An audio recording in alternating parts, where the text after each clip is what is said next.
Okay, I'm well on the way now. I've got the outer planks going on, the sheathing of the boat, and yeah, so I just want to run through this a little bit with you because I left it to the last because this is probably the trickiest panel, is this one through the middle. What I've done is the bottom. Remember the top one there had 90-degree sides, there was no bevels required, had to fit the next one in. This edge here, 90 degrees to that plane. And this edge here is 90 degrees to that plane. So here we've kind of got a bevel round about 45 degrees. And we've got to create that shape off the template, cut it oversize, and then plate on the bevel. So I've roughed this top edge, I've done the bottom edge already, and I've roughed the top edge along here. Just strap this to the, just put a cradle alongside my workbench here to allow me to plane it off. I'll just run through planes with you. Okay. I mentioned this in the stringers, but the reality is you get to use planes a lot in this job, and there's 3 planes you need. The power plane is good for just roughing it out, just getting rid of most of the surplus, but stop short of being close to where you want the finished job to be, because you just don't have the control, and it's the action of this blade, of a power plane, is basically the front end of the foot is stepped down, and you can take a lot of meat off in one hit, and you also don't get the same length of control or guide from a standard plane that just has that straight edge all the way along there, and will take off any humps and hollows much better than what a power plane will. So your good old-fashioned trying plane, your Stanley number 5 is absolutely imperative, just to get things nice and straight. And you will need to get them close to, so a rebate plane that has the blade right up to the edge there. That's the other plane you need. So those 3 planes. So I'm going to fit this now. Okay.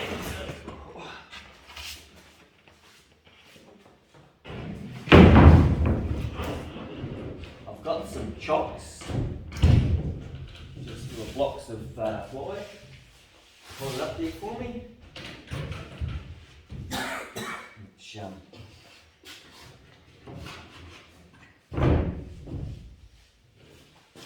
You'll do this several times, and another set of hands have been really valuable and a lot more efficient.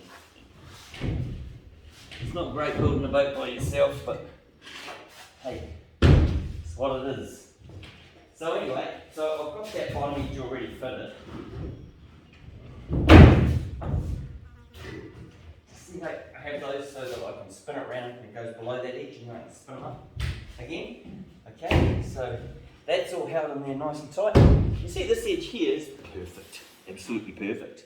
Because I shot a laser line to fit these panels, but then of course as the edge goes around the spiral of the boat, that gets out again. So I shot a laser line again, and with the plane took it down to those dots there. So that edge there, straight as a die. Right, now I'm getting up here into my saw stone. This top edge. Now, what I find, and like I said, I cut it oversized. So I'm going to have to bring it down and have another crack at this with in the cradle, because I've got quite a bit to come off. But just when I'm finishing, just to let you know, when I'm finishing, one of the little tricks I quite like, just pull it out a little bit and use this rebate plate on that edge there. Okay, what it does is it gives you a slight overcut. So the bevel is just about right, certainly within the scope of what the glue will take up, but the main thing is not to have it undercut, because then it won't fit. So at least if it's overcut a little bit, it will go all the way down to the actual chine, the stringer behind it, because it's imperative that it meets that to follow the true line all the way along the boat. You might have a little bit sticking up here because of the difference in the angles, but that's okay. We'll deal with that later, but the main thing is to make sure that it's hard up against the stringer and no big gaps. Right, so that's planking, and yeah, great.